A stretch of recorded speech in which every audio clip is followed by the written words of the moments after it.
যেতে সব কিছু ছেড়ে আমাদের সাথে।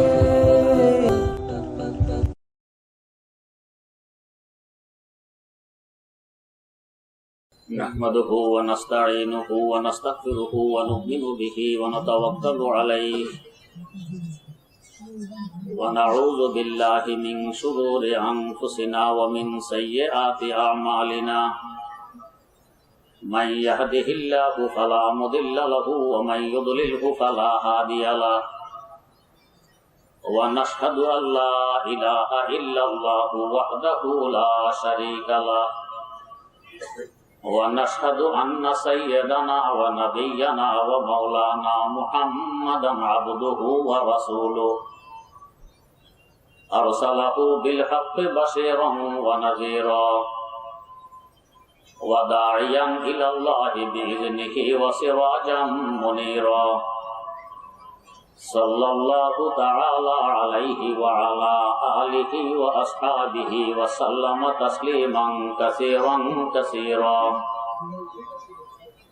أما بعد فأعوذ بالله من الشيطان الرجيم بسم الله الرحمن الرحيم إنا جعلناكم أمة وسطا لتكونوا شهداء على الناس صدق الله مولانا العظيم اللهم صل على سيدنا محمد وعلى آل سيدنا محمد كما صليت على سيدنا إبراهيم وعلى آل سيدنا إبراهيم إنك حميد مجيد اللهم بارك على سيدنا محمد وعلى آل سيدنا محمد كما باركت على سيدنا إبراهيم وعلى آل سيدنا إبراهيم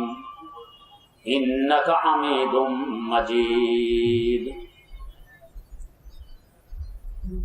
আহলে সুন্নাত ওয়াল জামাত পরিষদের উদ্যোগে আজকের এই মহাসমাবেশ। আমার বিষয়বস্তু ঠিক করা হয়েছে, আমাদের দেশে কারা হাদিস মানে আর কারা হাদিস মানে না, কারা মানে আর কারা মানে না, এর প্রমাণ একটু পরে তুলে ধরছি। এর আগে আমরা যে আমাদেরকে আহলে সুন্নাত ওয়াল জামাত বলে দাবি করি, আহলে সুন্নাত ওয়াল জামাতের সহজতম ব্যাখ্যা কি? সহজতম ব্যাখ্যা, দুই দিক থেকে যারা গালি খাবে এদেরকেই বলা হবে আহলে সুন্নাত ওয়াল জামাত। মধ্যম পন্থা অবলম্বনকারী, রাস্তার মধ্যখান দিয়ে যে হাঁটবে, ডান কিনারায় যে হাঁটে সেও তাকে গালি দিতে পারে, বাম কিনারায় যে হাঁটে ও গালি দিতে পারে। তো দুই দিক থেকে যে গালি খায় বুঝতে হবে এই হলো মধ্যম পন্থা অবলম্বনকারী। আল্লাহ পাক বলতেছেন আমাদেরকে মধ্যম পন্থা অবলম্বনকারী উম্মত হিসাবে সৃষ্টি করেছেন। তাই যদি আমরা দুই দিক থেকে গালি খাই প্রমাণিত হবে আমরা মধ্যম পন্থা উম্মত, মধ্যম পন্থা অবলম্বনকারী উম্মত। দুই দিক থেকে গালি না খেলে এটা প্রমাণিত হবে না। তাই আজ দেখা গেছে আমাদেরকে একদিক থেকে গালি দেয় যে আমরা বেদাতি, গালি দেয় যে আমরা মুশরিক, আমরা শিরিক করি। এই দিক থেকে যারা গালি দেয় তারা তাদেরকে আহলুল হাদিস বলে পরিচয় দেয়। আরেক দিক থেকে গালি দেয় এরা ওয়াহাবি, এরা গোস্তাখে রাসূল, রাসূলের ইজ্জত সম্মান করে না। এরা কেউ নিজকে নিজে রেজবি বা আরো বিভিন্ন ধরনের, কেউ দেওয়ানবাগি, কেউ ভান্ডারি ইত্যাদি বলে পরিচয় দেয়। তো দুই দিক থেকে গালি আসতেছে ওলামায়ে দেওবন্দের দিকে। তাই একথা পরিষ্কার যে ওলামায়ে দেওবন্দ উম্মতে ওয়াসাত তথা মধ্যম পন্থা অবলম্বনকারী উম্মত। আল্লাহ পাক বলতেছেন, আমি তোমাদেরকে মধ্যম পন্থা অবলম্বনকারী উম্মত হিসাবে সৃষ্টি করেছি। যে দুই পক্ষ থেকে গালি আসতেছে, এই দুই পক্ষের একটি স্বভাবের কথা দেওবন্দের হযরত বয়ান করে গেছেন। তিনি যেহেতু উর্দু ভাষায় বয়ান করেছেন, হয়তো আমরা অনেকে বুঝে কুলাইতে পারিনি। আমি একটি দৃষ্টান্তের মাধ্যমে বোঝানোর চেষ্টা করছি। দুই ব্যক্তির গাভী মাঠে গেছে চড়তে। এক ব্যক্তি গৃহস্থ, দুধ খাওয়ার জন্য গাভী লালন পালন করে।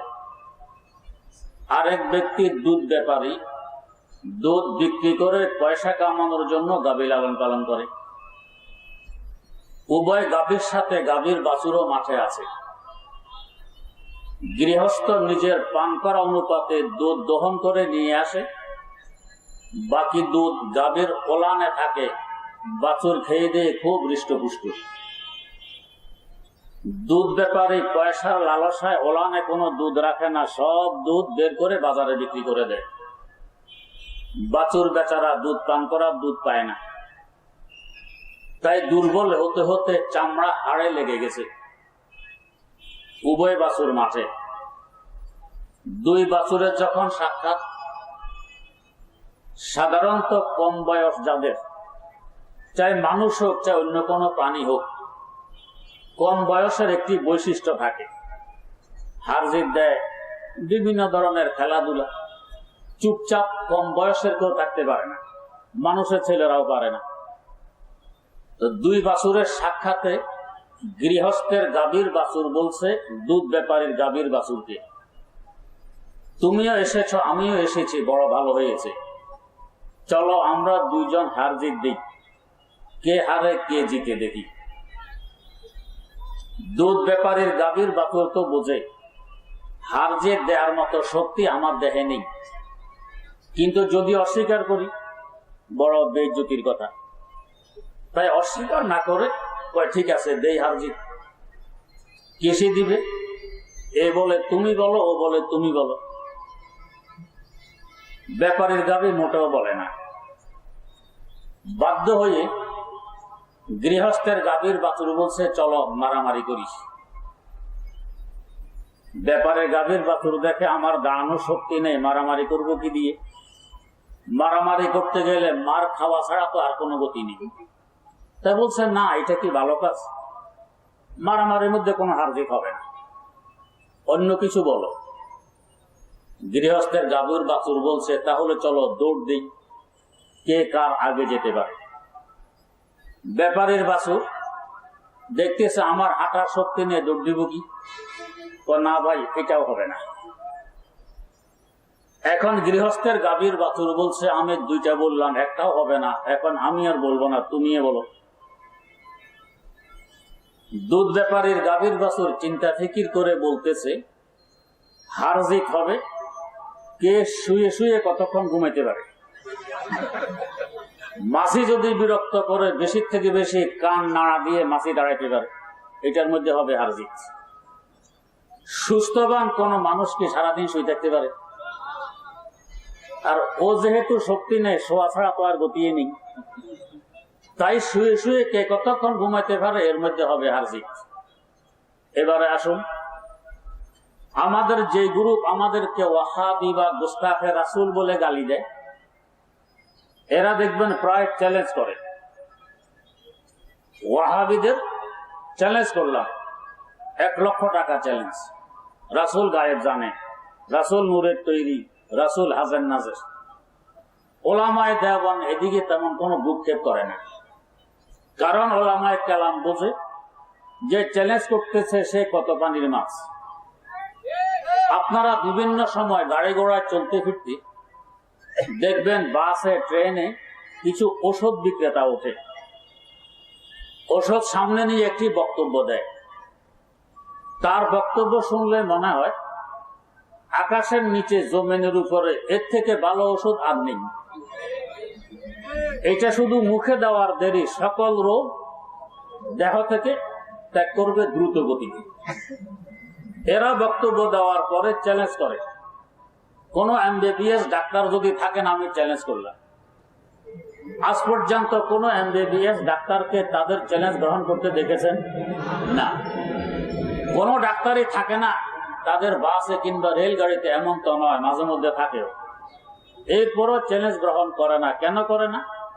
জানে আমি তো লেখাপড়া করে এমবিবিএস ডাক্তার হয়েছি, আমার সার্টিফিকেট আছে। আর এই বেচারা হকারি করতে করতে লেকচার শিখেছে, সে তো লেখাপড়া করে ডাক্তার হয়নি।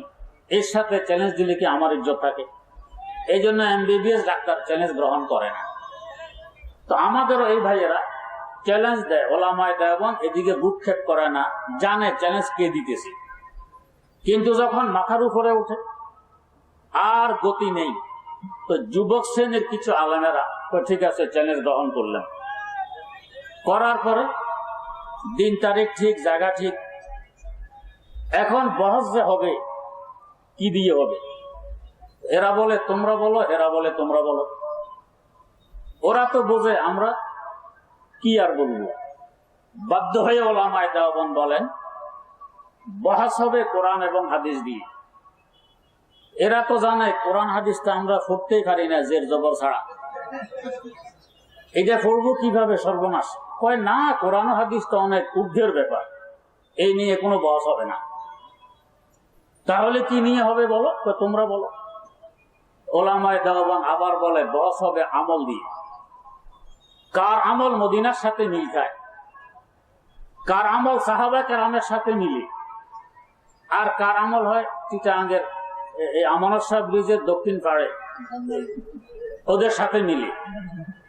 কার দুরূদ শরীফ মদিনা মার্কা, আর কার দুরূদ শরীফ চিটাগাং মার্কা, এই দুরূদ শরীফ দিয়ে হবে। এরা তো দেখে আমাদের দুরূদ তো মদিনার সাথে মিলে না, আমলও মিলে না। কারণ মদিনার আমলে তো মদিনা মার্কার টুপি আছে, মদিনার আমলে দাড়ি আছে, মদিনার আমলে সুন্নত আছে, মদিনার আমলে নামাজ আছে, পর্দা কুশিদে আছে, হক হালালি আছে। দেখে আমরা তো টুপিও মাথায় দেই না, বেশির থেকে বেশি 12 রবিউল আউয়াল জশ্নে জুলুসে কাগজের টুপি মাথায় দিই। মদিনার তো টুপি কাগজের নয়, আমরা তো কাগজের দিই। আমরা তো মিছিলের জানালা নামাজ পড়ার সময় পাই না। মদিনার রাসূল তো তার জন্ম তারিখ সোমবারে রোজা রেখেছেন, আমরা তো সিন্নি খাই, বাতাসা খাই, জিলাপি খাই। আমাদের আমল তো মিল খায় না মদিনার সাথে। কয় না, এটাও তো অনেক উপরে ব্যাপার সেপার, আমল দিয়েও বহস হবে না।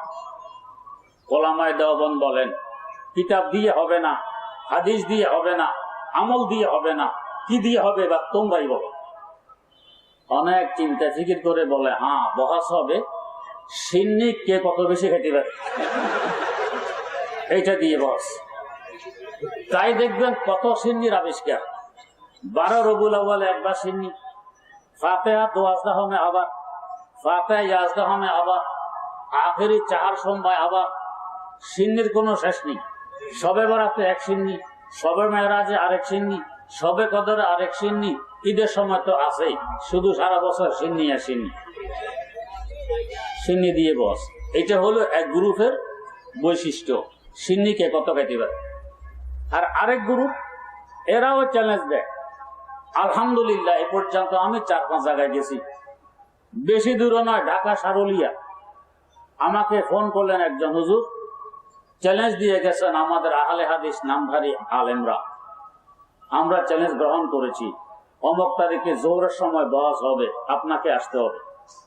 আমি বললাম ভাই আসলে লাভ নেই, ওনারা তো আসবেন না। না হুজুর, এখানে এদের বড় মাদ্রাসা আছে যাত্রাবাড়ি, এরা আসবে, আপনি আসবেন। আমিও গেছি, জনাব মাওলানা আব্দুল মালেক সাহেবও গেছেন। জোহরে পরে নাই, আসরে পরে নাই, মাগরিবে পরে নাই, এশার পরে নাই, আমরাও বয়ান টান করে চলে আসছি। তার মানে এখানে আমরা বলি যখন চ্যালেঞ্জ করেছো বহস হবে, কি দিয়ে হবে? তোমরা যেহেতু আলে হাদিস দাবি করো, হাদিস দিয়ে বহস হবে। এরা তো বোঝে আমাদের কাছে হাদিস কি পরিমাণ। আমাদের কাছে হাদিস আছে মোবাইল, আর ওদের কাছে তো আছে কিতাব, ওদের কাছে আছে সিনায়, আমাদের শুধু ন্যায়।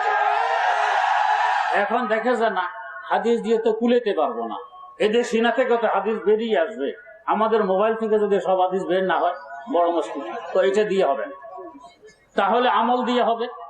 মদিনার আমলের সাথে কার আমল মিল খায়? কারণ মদিনাবাসী তো বলে গেছেন সাল্লু তোমরা নামাজ পড়ো, কামা রাআইতুমুনি, যেভাবে আমাকে দেখেছ উসাল্লি, নামাজ পড়তে, এভাবে পড়ো। তোমরা নেট দেখে দেখে নামাজ পড়লে হবে না, আমাকে যেভাবে দেখেছ। মদিনা রাসূলকে দেখেছেন সাহাবায়ে কেরাম রাদিয়াল্লাহু আনহুম, তারা রাসূলকে দেখে ওইভাবে নামাজ পড়ছেন।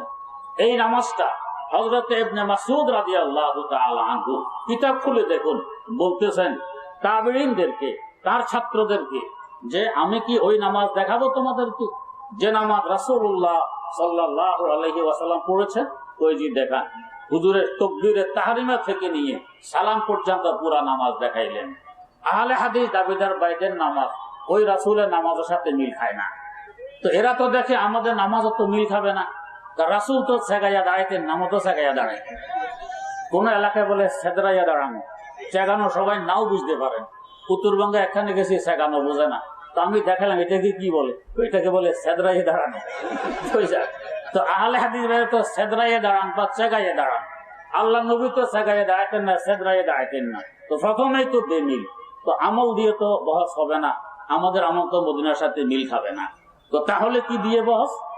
অনেক চিন্তা ফিকির করে চ্যালেঞ্জ দেওয়ার পরে বহস থেকে কে কত ভাগতে পারে এটা নিয়ে হবে এই বহস। তাই দেখা গেছে চ্যালেঞ্জ দেয় ওলামায়ে হক্কানি, ওলামায়ে দেওবন্দ, ওলামায়ে আহলুস সুন্নাত ওয়াল জামাত হাজির হয়, এরপরে বেগে যায়, আর বহসে আসে না। টাঙ্গাইল কালিহাতি, সেখানে ওনাদের বড় মার্কাজ, বড় কেন্দ্র, সেখান থেকে ফোন করলো এই আমার মহতারাম বড় ভাই আল্লামা মুফতি মিজানুর রহমান সাহেবকে, আমাকে, মাওলানা আব্দুল মালেক সাহেবকে। ওনারা সময় পাননি, যেতে পারেন নাই, আমি গরিবকে নিয়ে গেছে। সেখানে একটা স্কুল মাঠে এরকম মানুষ ভরপুর, বহস হবে, মানুষের কৌতূহল। 1 লক্ষ টাকার চ্যালেঞ্জ স্টাম্পে লিখে দিয়ে গেছে। সেখানে যাওয়ার পরে জোহর গেল, আসর গেল, মাগরিব গেল, এরা নাই। শেষমে রাতের 12টা পর্যন্ত কিছু ওয়াজ নসিহত করে চলে আসলাম, ওনারা আসেন। এই শেষ আখেরি বহস আমাদের মিরপুরে, আমার মাদ্রাসা থেকে এই 1.5 কিলোমিটার দূরে, ওইখানে গাঁটি বানাইছে এরা। সেখানে হাঙ্গামা, গোলমাল মসজিদে। শেষমেশ বহসের তারিখ আমি জানি না, তারিখ দিছে অন্যরা। বহসের দিন আমাদের সেক্রেটারি সাহেব আমারে ফোন করলেন, হুজুর আপনি কোথায়? তা আমি তো ঢাকা।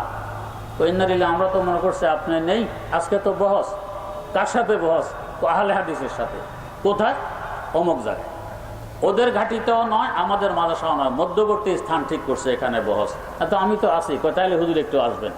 কখন হবে? জোহরের সময়। আমরা জোহরের সময় কিতাবাদি নিয়ে গেলাম, ওনারা কেউ নেই। আধা ঘন্টা পরে 2 জন আসছেন, গায়ে শার্ট, পরনে প্যান্ট, মুখে দাঁড়িয়ে দড়ি নেই, আহলে হাদিস। জিজ্ঞেস করলাম, ভাই বহস কি আপনারা করবেন? কয় না। তো কে করবে? আমাদের হুজুর আসতেছে। তো জোহর না পড়ার কথা, ও বরিশাল থেকে আসতেছেন, তো এই জন্য একটু দেরি হইতেছে, একটু পরে আসবেন। কতক্ষণ লাগবে? ধরেন আধা ঘন্টা। আধা ঘন্টা বসে আছি। কই হুজুর? তো আমাদের হুজুর বংশাল গেছেন বুখারী শরীফ আনতে। তো বুখারী শরীফ দুনিয়া আর কোথাও নাই বাংলাদেশে, বংশাল যাইতে হয়। আচ্ছা, গেল আরো সময়। কই? তো হুজুর বংশাল তো বুখারী শরীফ পাওয়া যায় নাই, বড় মসজিদে গেছেন বুখারী শরীফ আনছে। কোন বড় মসজিদ আল্লাহ জানে, বুখারী শরীফ পাওয়া যায় মসজিদে। আসর রক্ত হলো নাই। কই হুজুর? জামে পড়ছে, ইনশাআল্লাহ মাগরিব পড়বে। আমরা অপেক্ষায় আছি। এরপরে হয়েছে মাগরিব, নাই। হুজুরা কই? হুজুর জ্যাম তো ছাড়ায় নাই, ইনশাআল্লাহ আসবে আশা করি। অপেক্ষা করতে করতে আসার সময় হয়েছে, এই টাইমে 2 মৌলভী সাহেব আসছেন। তো এনারা আপনাদের হুজুর? কই জি। বস এনারা করবেন? জি। তো মাশাআল্লাহ, ঠিক আছে। তো হুজুর নামাজের তো সময় হয়ে গেছে, নামাজটা পড়ে নেই, তারপরে বস। তো ঠিক আছে, নামাজ পড়ে নেই। এটা ছিল তাদের কৌশল, আমরা তো বুঝি নেই। নামাজ পড়ছি, নামাজ শেষে 2 হুজুর, 1 হুজুরও নেই। ভাই তোমাদের হুজুর কই? কই দেখি ওই বাথরুমে খুঁজতেছে, পেশাবখানায় খুঁজতেছে, পায়খানা খুঁজতেছে। আরে হুজুরকে পায়খানা খুঁজো কেন? হুজুর থাকবে মসজিদের ভিতরে, আসছে বস করতে, খোঁজা টোজা করেন নাই। এরপর এলাকার মানুষ ধরে দিয়েছে মাইক। এতদিন থেকে এখানে আহলে হাদিস, আহলে হাদিস, এখন হুজুর ভাগলো কেন? এই জন্য বলি, দ্বিতীয় করে অবস্থা হইলো বস, কে কত ভাগতে পারে, এটা দিয়ে হয় বহস। আল্লাহ মাফ করুন। তো আমার যে বিষয়বস্তু, দেওবন্দের হযরত আরেক কথা বলে গেছেন, অনেকে হয়তো বুঝিনি, যে হককে না হককে চেহারার দিকে তাকাইলে চেহারা সাক্ষী দিবে কে হক আর কে না হক। আমার দাদা ওস্তাদ মুহাদ্দিসুল আসর হযরত শাহ আনোয়ার কাশ্মীরি রাহিমাহুল্লাহ, ওলামায়ে দেওবন্দ ক্যা থে, ওলামায়ে দেওবন্দ কেমন ছিলেন? আমার শেখ ও মুর্শিদ শাইখুল ইসলাম আল্লামা তাকি ওসমানী দামাত বারাকাতুহুর লিখিত কিতাব বাংলায় অনুবাদ হয়েছে, সংগ্রহ করে পড়বেন, বুঝবেন ওলামায়ে হক কাকে বলে। এখানে লেখা আছে ব্রিটিশ আমলের কথা। সফর করবেন হযরত কাশ্মীরি, গাড়ির অপেক্ষায় স্টেশনে দাঁড়াই গেছেন। তখন কারেন্ট ছিল না, স্টেশনে তেমন বাতিবুতি থাকতো না, অন্ধকার দাঁড়াই গেছেন।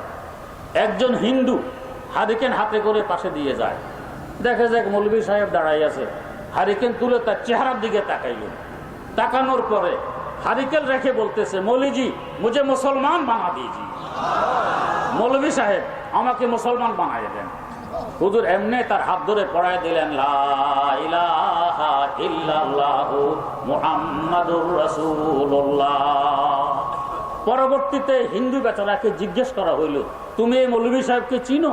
কয় না, চিনি না। তাহলে কেন বললা তাকে মুসলমান বানাইতে? আমি যখন হারিকেন তুলে তার চেহারার দিকে তাকাইলাম, তার চেহারায় নূর ঝলমল করতেছে। এমন নূরানি চেহারাদারি কোনো মিথ্যাবাদের চেহারা হইতে পারে না। যে ধর্ম সে মেনে চলতেছে এটা হক এবং সত্য ধর্ম, আমার অন্তর সাক্ষী দিতেছে, তাই তাকে বলেছে আমাকে মুসলমান বানায় না। চেহারা দেখলে খোদার কথা মনে হয়, চেহারা দেখলে হক না না হক বুঝে আসে, চেহারা দেখলে অন্তর সাক্ষী দেয় এ হক না না হক। এটা হলো ওলামায়ে হক্কানি, ওলামায়ে আহলুস সুন্নাত ওয়াল জামাত। আমার দাদা ওস্তাদ মুফাসসিরে কোরআন, ফকিহে মিল্লত, মুফতি আজম আল্লামা মুফতি মোহাম্মদ শফি রহমতুল্লাহ আলাইহি, তিনি লিখতেছেন, তো ভারতের মুর্শিদাবাদ এলাকা দেওবন্দের খুব বেশি বিরোধিতা করে। দেওবন্দিরা কাফের, দেওবন্দিরা ওয়াহাবি, এই সেই। তো ঘটনাক্রমে ওই এলাকার এক ছেলে দেওবন্দে এসে ভর্তি হয়েছে। এখান থেকে লেখাপড়া শেষ করে দেশে গিয়ে দেওবন্দের ওস্তাদদেরকে দাওয়াত করছে। ওস্তাদরা দাওয়াত গ্রহণ করছেন। সময় যখন ঘনিয়ে আসছে, এখন চিন্তা, ওরা তো আমাদেরকে মানুষও মনে করে না, ওই এলাকায় গেলে আবার জান নিয়ে ফিরে আসা যায় কিনা। পরে সিদ্ধান্ত হলো, যাই হোক আল্লাহর উপর ভরসা, দাওয়াত দিয়েছে, আমরা গ্রহণ করেছি, যাব দাওয়াতে। ওনারা গাড়িতে করে রওনা হইলেন। মুর্শিদাবাদ শহর যখন আসলো, সিদ্ধান্ত হইল আমরা শহর গাড়ি দিয়ে অতিক্রম করব না, শহর অতিক্রম করব পায়ে হেঁটে, গাড়ি শহরের বাইরে থাকবে। আমরা তো ভাবে উল্টা সিদ্ধান্ত। বরং দরকার ছিল, এদের ভয় আছে শহরে ঢুকার পরে গাড়ি এমন স্পিডে ছাড়বে যাতে এরা গাড়ির বাতাসে লাগড়া না পায়। কিন্তু সিদ্ধান্ত না, গাড়ি থাকবে শহরের বাইরে, আমরা পায়ে হেঁটে শহর অতিক্রম করব। সিদ্ধান্ত অনুযায়ী গাড়ি বাইরে রেখে ওনারা হাঁটা আরম্ভ করছেন।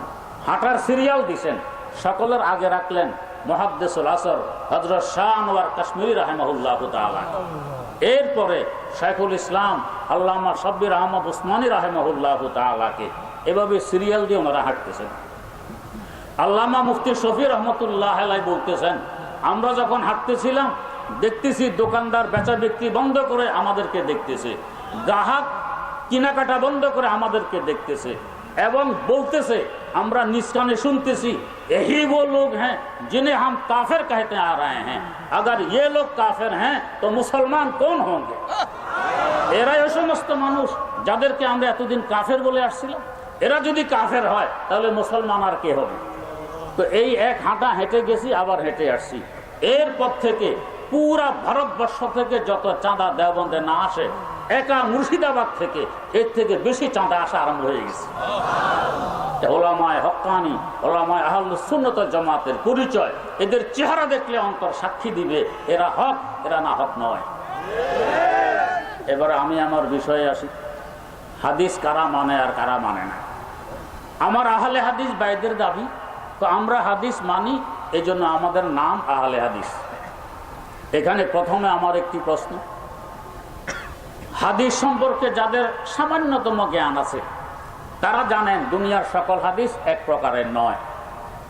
কিছু হাদিস আছে হাদিসে মুতাওয়াতির, কিছু হাদিস আছে হাদিসে মাশহুর, কিছু আছে সহিহ লে গায়রিহি, কিছু আছে সহিহ লে আইনিহি, কিছু আছে হাসান লে আইনিহি, কিছু আছে হাসান লে গায়রিহি, কিছু আছে দঈফ, কিছু আছে দঈফুন জিদ্দান, কিছু আছে ওয়াহি, কিছু আছে মুনকার, কিছু আছে লা আসলা লাহু, কিছু আছে মৌজু তথা জাল, আরো বিভিন্ন প্রকারের হাদিস আছে। এখন আহলে হাদিস নামধারী ভাইদের কাছে প্রশ্ন, আপনি যেহেতু আহলে হাদিস কোন প্রকারের এটা একটু বুঝাইয়ে দেন। আপনি কি মুতাওয়াতির আহলে হাদিস, না মশহুর আহলে হাদিস, না জরিফ তথা দুর্বল আহলে হাদিস, না মুনকার তথা অপছন্দনীয় আহলে হাদিস, না আসলা লাহু তথা লা আসলা লাহু তথা ভিত্তিহীন আহলে হাদিস, না মৌজু তথা জালা আহলে হাদিস, কোনটা এটা বলেন। যদি বলে আমি সব প্রকার, তো এক হাদিস তো সব প্রকার হইতে পারে না। আপনি মানুষ হইলে ছাগল হবেন না, ছাগল হইলে মানুষ হবেন না। তো যেটা মৌজু হাদিস এটা সহি হবে না, যেটা সহি হাদিস এটা মৌজু হবে না। তো সব প্রকারের তো হওয়া সম্ভব নয়, যে কোনো এক প্রকার হইতে হবে। আপনি কোন প্রকারের এটা আগে বুঝাই নেন। আজ পর্যন্ত সম্ভব হয়নি, হবেও না। তো বুঝা গেছে নামটাই গলত, নামটাই ভুল, এটা সঠিক নাম হয়নি। তাকলিদ না করলে, ইমাম না মানলে যে দশা ঘটে সেই দশা এখানে ঘটছে, ভুল নাম রেখে দিয়েছে। এবার আসুন হাদিস কি পরিমাণ মানি না মানি। তো আমরা হাদিস মানি, বুখারীর নাম শুনলে তো আর কথাই নেই, আমরা হাদিস মানি। বুখারী শরীফে ওযুর অধ্যায়ে একটি হাদিস আছে, আন হুযায়ফা রাদিয়াল্লাহু তাআলা আনহু قال আতান নবিয়্যু সাল্লাল্লাহু আলাইহি ওয়াসাল্লাম সুবাতাতা কওমিন ফাবালা কায়মা। বুখারী শরীফের 224, 25, 26 নম্বর হাদিস। হাদিসের অর্থ হইল, একদিন রাসূল আকরাম সাল্লাল্লাহু আলাইহি ওয়াসাল্লাম ডাস্টবিনে আসলেন যেখানে লোকেরা ময়লা ফেলে, এসে দাঁড়ানো অবস্থায় প্রস্রাব করলেন। এটা বুখারীর হাদিস। এখন আহলে হাদিস ভাইদের কাছে প্রশ্ন, আপনারা তো হাদিস মানেন, এই জন্য আহলে হাদিস, বুখারী হাদিস পাইলে তো আর কথাই নেই। আপনারা কি প্রস্রাব দাঁড়ায় করেন না বসে? আহলে হাদিস ভাইদের কাছে প্রশ্ন। হয়তো জবাব দিবে, হুজুর আমরা দাঁড়াইয়েই করি বাথরুমের ভিতরে, আপনারা তো আমাদের কাছে থাকেন না, দেখেন না, হাদিসের উপরে আমল করি, দাঁড়াইয়ে প্রস্রাব করি। তারপরও প্রশ্ন থাকবে, হাদিসে তো বাথরুমের কথা নেই, হাদিসে আছে ডাস্টবিনের কথা। তো বাথরুমের ভিতরে দাঁড়াই করলে তো হাদিসের উপরে আমল হইল না, ডাস্টবিনে এসে দাঁড়াই করলে না আমল হইল। তো ডাস্টবিনে প্রস্রাব করতে দেখি কুকুর বিড়ালকে, আপনাদেরকে তো দেখি না। যদি আহলে হাদিস হন, বাস্তবে হাদিস মানেন, তো ডাস্টবিনে আসেন, দাঁড়াইয়ে প্রস্রাব করেন, বুঝবে আপনি আহলে হাদিস, বুখারী হাদিস মানতেছেন। আর শুধু পুরুষ হাদিস মানলে তো হবে না, আপনাদের নারীরাও তো আহলে হাদিস নাকি? তো আপনাদের নারীদেরকে ডাস্টবিনে এসে দাঁড়াইয়ে প্রস্রাব করতে হবে, তবে বুঝবো আপনারা আহলে হাদিস। এবং এর পাশাপাশি আপনাদের বড় একটা উপকারও হবে। কি উপকার?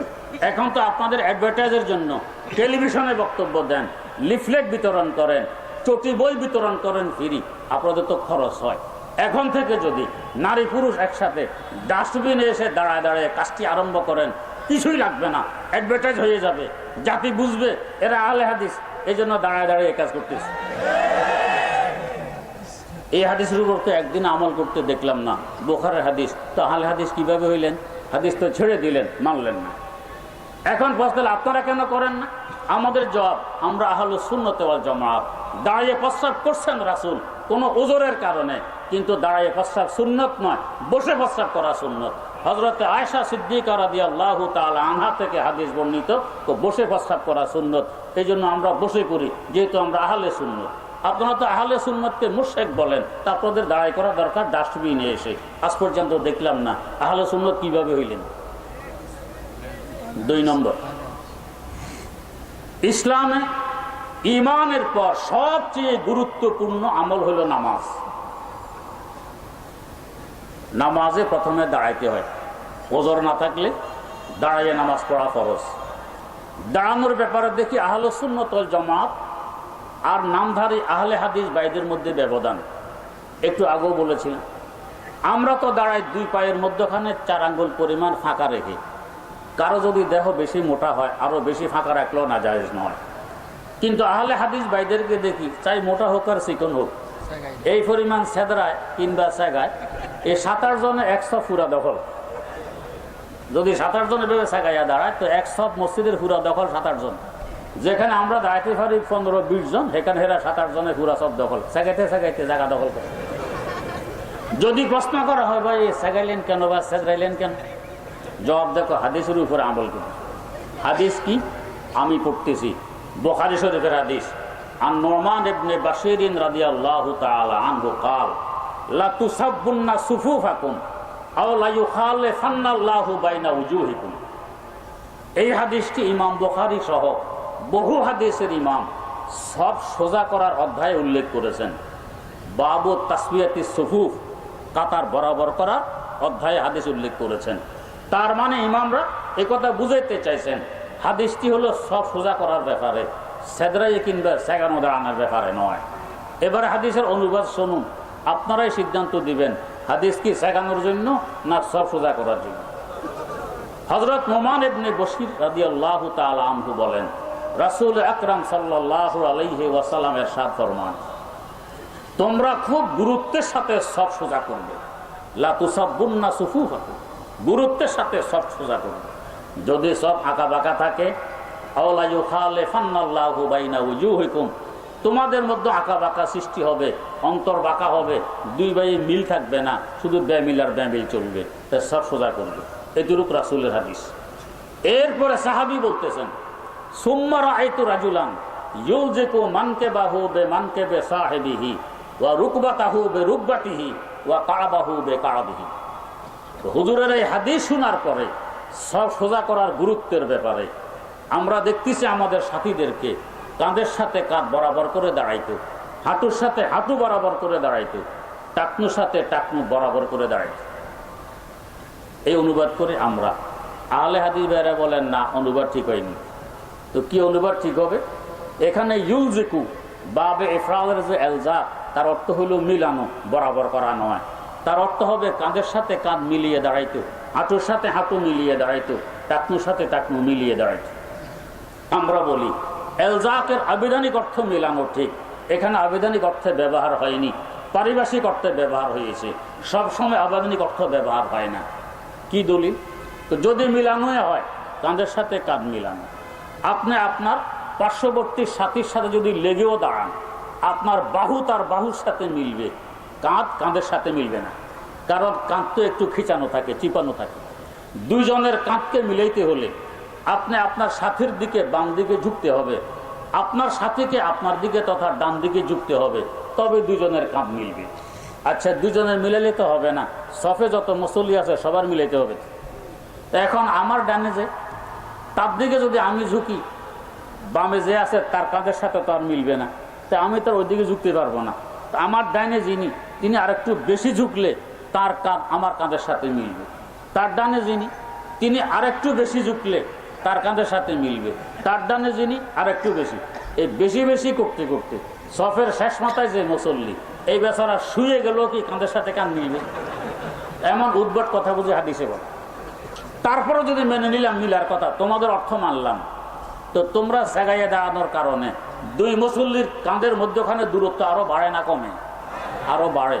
তো হাদিসের অনুবাদ করতেছে মিলানোর, দূরত্ব আরো বাড়াইতেছে সেদরাইয়া বা জায়গাইয়া। তো হাদিসের বিপরীত করলা, আহলে হাদিস কিভাবে হইলে? হাদিসের 2 নম্বর অঙ্গ উল্লেখ করা হয়েছে হাঁটু। তাদের অনুবাদ অনুযায়ী হাঁটুর সাথে হাঁটু মিলাইয়া দাঁড়াইতো। দুই মুসল্লি হাঁটুর সাথে হাঁটু মিলাইতে গেলে হাঁটু একটু ভেঙে দুই দিকে সরাইয়ে দেওয়া ছাড়া হাঁটুর সাথে হাঁটু মিলে না। যতই সেগান, দুজনের হাঁটুর মধ্যখানে দূরত্ব বাড়ে না কমে? আরো বাড়ে। তো মিলাইলেন কই? হাদিস তো ছেড়ে দিলেন। 3 নম্বর, হাদিসে কাপ কথা, টাকনুর কথা উল্লেখ আছে। আপনারা সেগানোর কারণে একজনের পায়ের তালুর কিনারা আরেকজনের পায়ের তালুর কিনারার সাথে লাগে, টাকনু তো লাগে না। তাহলে 3 অঙ্গের কথা যে উল্লেখ আছে, একটি অঙ্গের উপরে আমল করলেন না আপনি, আহলে হাদিস। আমল করা ছাড়াই আহলে হাদিস হয়? কালামিয়ার নাম লাল মিয়া রাখছে, এই অবস্থা।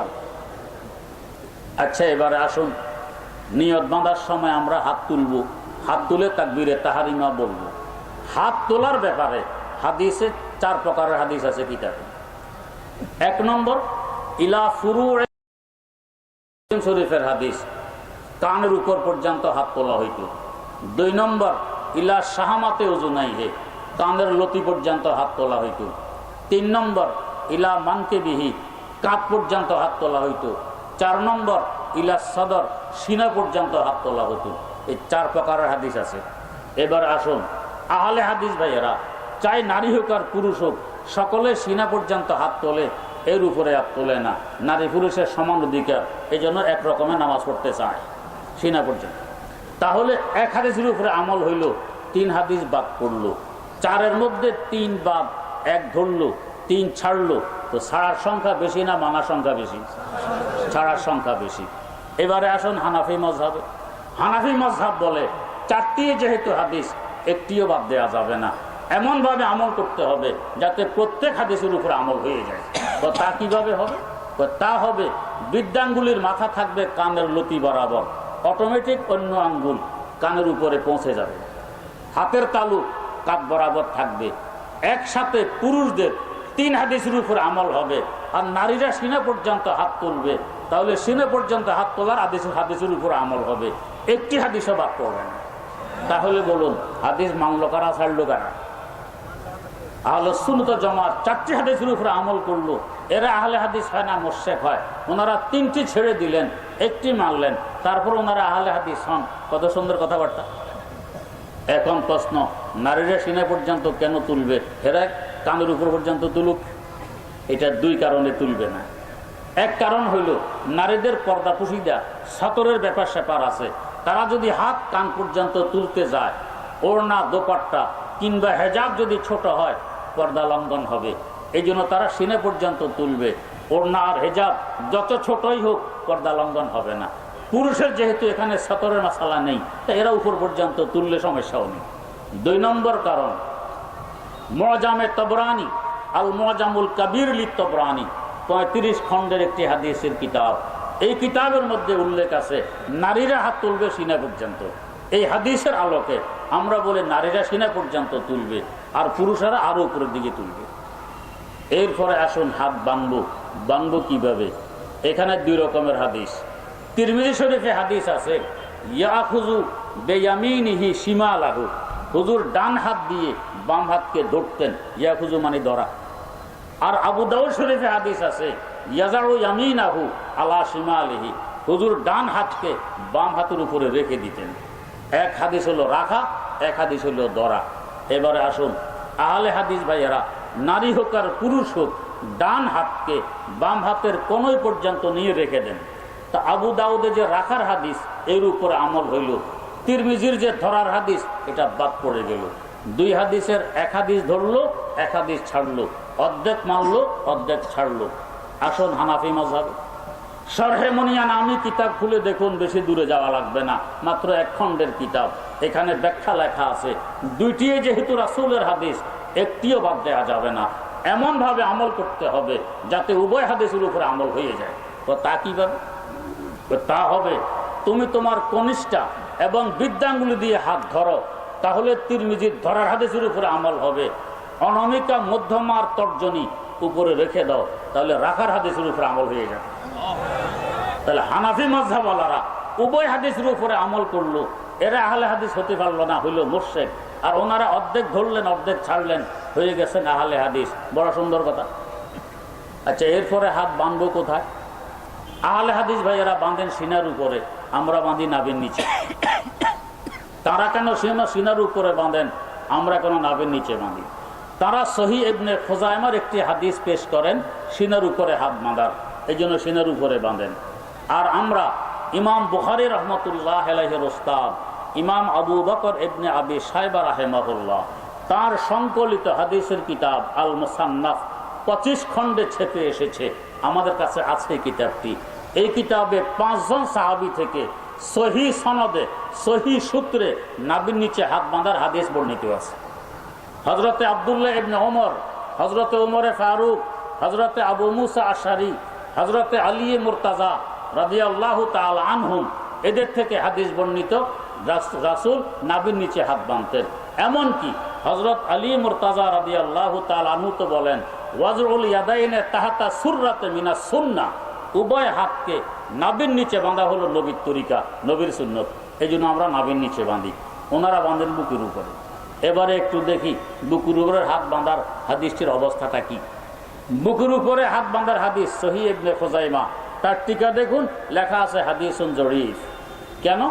মুআম্মাল ইবনে ইসমাইল, এই হাদিসের সূত্রে একজন রাবী আছে, কানা সিউল হেফজ, তার স্মরণ শক্তি ছিল কম, এই কারণে এখানে গড়বড় হয়েছে হাদিসটি। তার পাশাপাশি সাজ মানে বিচ্ছিন্ন। কাকে বলে বিচ্ছিন্ন? ধরুন একজন ওস্তাদ, উনি একটি কথা বলছেন, ছাত্র ছিল 10 জন, 10 জনের মধ্যে 9 জনে বলে ওস্তাদ বলছেন এই কথা, আর একজনে বলে যে না সাথে এতটুকু আরো বাড়ানো আছে। একজনে একটু বেশি বলে, 9 জনে বেশিটা বলে না। তো এই একজনের বলাকে বলে সাজ। তাহলে এবার আপনারা বলুন, একজনের কথা মানবেন না 9 জনের কথা মানবেন? 9 জনেরটা মানতে হবে। তো ঠিক এখানেও বুকুর উপরে হাত বাঁধার হাদিস, এটা সাজ। যে ওস্তাদ থেকে হাদিস বর্ণিত, সকল ছাত্র বুকুর উপরের কথা আল্লাহ সদর শব্দ বলে না, শুধু একজনে বলে। এই কারণে আমরা এটা মানি না, আহলে হাদিস ভাইয়েরা মানে। তারপরও আমরা বলি হোক না সাজ, যেহেতু আছে হাদিসের কিতাবে, এটাও বাদ দিব না। এই উম্মতের নারীরা বুকুর উপরে হাত বেঁধে ইবনে খুজাইমার হাদিসের উপরে আমল করবে, আর পুরুষেরা নাভির নিচে হাত বেঁধে মুসান্নাফে ইবনে আবি শাইবার হাদিসের উপরে আমল করবে। এক উসিলায় উভয় হাদিসের উপরে আমল হয়ে যাবে, একটিও বাদ করবে না। এরপরে আসুন, এবারে সূরা ফাতিহা পড়ব কি পড়ব না? আহলে হাদিস ভাইয়ারা বলেন তো সূরা ফাতিহা পড়তে হবে। দলিল কি? তো দলিল হলো বুখারী শরীফে আছে, লা সালাতা লিমান লাম ইয়াকরা বিফাতিহাতিল কিতাব। লা মানে নেই, হয় না।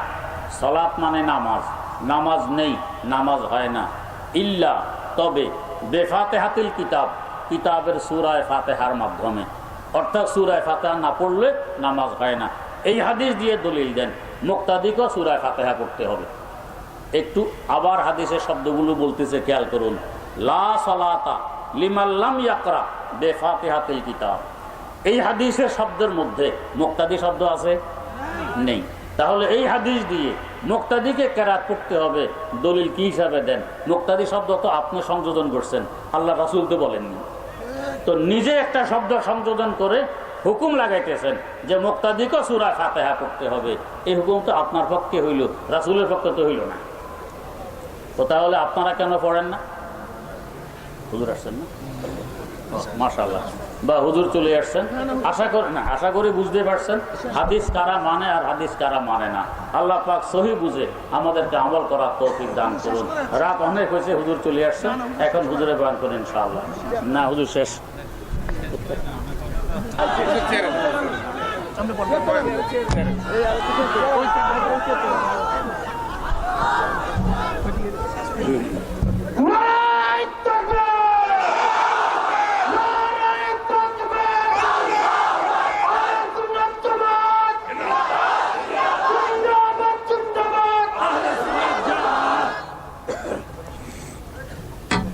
একটি কথা আছে, করিম ইবনুল করিম ইবনুল করিম আস্ত।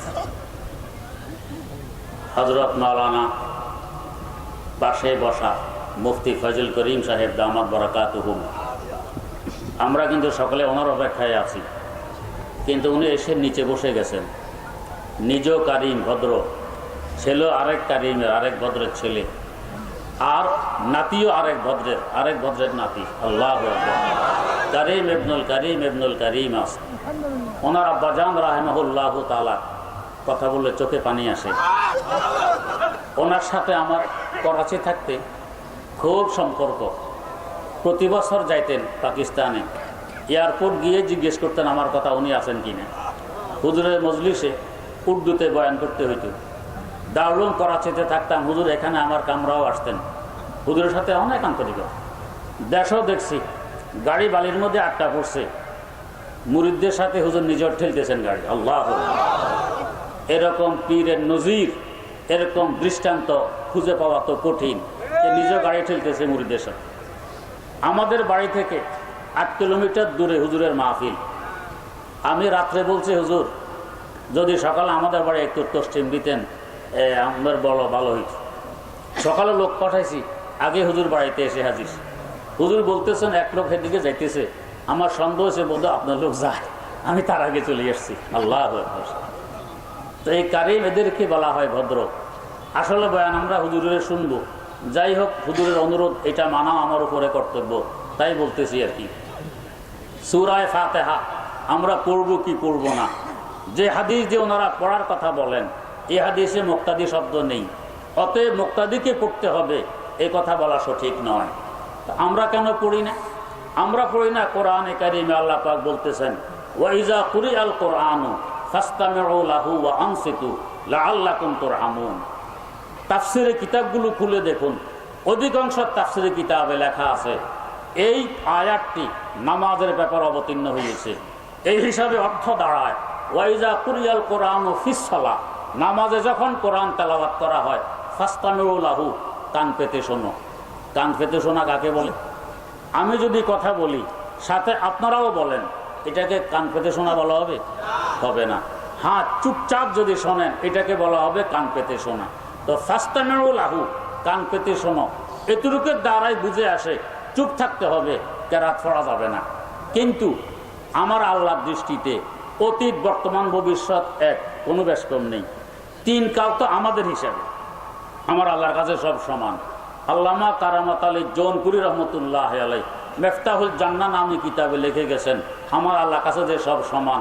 তার ভাষায় তিনি বলতেছেন আলহামদুলিমান কাদ্দারা খায়রান ও খাবালা, আলহামদুলিমান কাদ্দারা খায়রান ও খাবালা, ওয়া শুকরু লিমান সাওয়ারা হুসনা ও জামালা, ফারদুন সামাদুন আন সিফাতিল খালকি বারিউন, রাব্বুন আযালিয়ুন খালাকাল খালাকা কামালা, লা জিদ্দা ওয়ালা নিদ্দা ওয়ালা হাদ্দা লিমাওলা, আল আনা কামা কানা ওয়ালাম ইয়ালকা যাওয়ালা, আল আনা কামা কানা ওয়ালাম ইয়ালকা যাওয়ালা। আমার আল্লাহর কাছে সব সমান। আল্লাহ পাক তো জানেন যে এক সময় একটা সম্প্রদায় মাথা চড়া দিবে, তারা বলবে যে না, ইমামের পিছনে ফাতিহা না পড়লে নামাজ হবে না, পড়তে হবে। তাই আমার আল্লাহ এদেরকে বোঝানোর জন্য আরেকটি শব্দ সাথে নাযিল করলেন, ওয়া আনসিতু, চুপ থাকো, না হলে তো এরা বুঝবে না। এই জন্য আমাদেরকে চুপ থাকতে হয়। সূরা ফাতিহা ইমামের পিছনে পড়া যাবে না। মুফতি ইদ্রিস সাহেব আহলে হাদিস ভাইদের এক হুজুর ফোন করছেন, হুজুর আমি একটু আপনার কাছে আসতেছে আসরের পরে। তো কি জন্য? তো সূরা ফাতিহা নিয়ে আপনার সাথে কিছু কথা আছে। কই যদি দলিল দিয়ে আমি জিতে যাই মানবেন কিনা? কয় জি মানবো। তো আপনি জিতলে আমিও মানবো, তাহলে আসেন। আর মানামানি না হইলে আসলে লাভ নেই। কয় জি মানবো। আসছে। আসর থেকে নিয়ে মাগরিব পর্যন্ত দুই হুজুরের বহস, সূরা ফাতিহা পড়তে হবে কি হবে না। আহলে হাদিস মৌলভী সাহেবের দাবি সূরা ফাতিহা না পড়লে নামাজ হয় না, এটা পড়তে হবে, এটা ফরজ। তর্ক করতে করতে মাগরিবের আজান হয়ে গেছে। দুজন গেছেন মসজিদে, গিয়ে দেখেন যে ইমাম সাহেব সূরা কেরাত পড়ে রুকুতে গেছেন। দুজনে আল্লাহু আকবর বলে নিয়ত বেঁধে রুকুতে শরীক হয়েছেন। সালাম ফিরানোর সময় উভয় হুজুর, হানাফি হুজুরও সালাম ফিরাইলেন, আহলে হাদিস হুজুরও সালাম ফিরাইলেন। এবারে ইদ্রিস সাহেব বলছেন, ভাই মেহেরবানি করে নামাজটা আবার পড়ে নেন। কয় কেন? তো ফরজ যে ছুটে গেছে, সূরা ফাতিহা তো আপনি পড়েননি, ফরজ ছুটলে তো আর নামাজ হয় না, আবার পড়েন। এখন আহলে হাদিস মৌলভী সাহেব পড়তে রাজি নেই। দুজনের কথা একটু বাড়াবাড়ি। মুসল্লিরাকে হুজুর কি হয়েছে? কয় না কিছু হয় নাই, ওনার নামাজ হয়নি, এই জন্য বলি আবার পড়তে। এখন উনি আর আবার পড়ে না। তো তাহলে স্বীকার করেন ফাতিহা ফরজ নয়, যদি ফরজ হয় তা আবার পড়তে হবে, আবার পড়তে রাজি নেই, এদিকে ফরজও কয়। এই হইল অবস্থা। আসলে তাকলিদ না করলে, মজহাব না মানলে যা ঘটে। এই লক্ষ্মীপুর কলাকোভার কাছে একজন মদিনা বার্ষি থেকে পাস করে আসছে, এসে দেশে ফতুয়া, তো হানফিরা সব মোরশেক, এলাকায় হাঙ্গামা। তো বেচারা ইদ্রিস সাহেবকে নিচে, তো হুজুর উনি আমাদেরকে মোরশেক কয়, আমরা তো বুঝি টুঝি না, আপনি একটু বোঝাপড়া করেন। এরকম হাজার হাজার লোক। তো স্টেজে গিয়ে দেখে আহলে হাদিস ভাই স্টেজে নেই। তো ভাই উনি কোথায়? উনি পাশে আরেক বাড়িতে অবস্থান করতেছেন। তো একটা কাজ করতেছেন আপনার, উনি এত লেখাপড়া করে আসছেন মদিনা বার্সিরি থেকে, আরেক বাড়িতে ধুয়ে রাখছেন, এখানে আনেন, আমরা কিছু উপকৃত হই। ওনার লেখাপড়া দ্বারা মাইকে তো শুনতেছেন, তো মনে করছে হুজুর তো দেখা যায় আমার ব্যাপারে দুর্বল, আমারে বলতে অনেক লেখাপড়া করে আসছে, ঠিক আছে যাই, কাজ হবে। তাড়াহুড়া করে আসছে স্টেজে।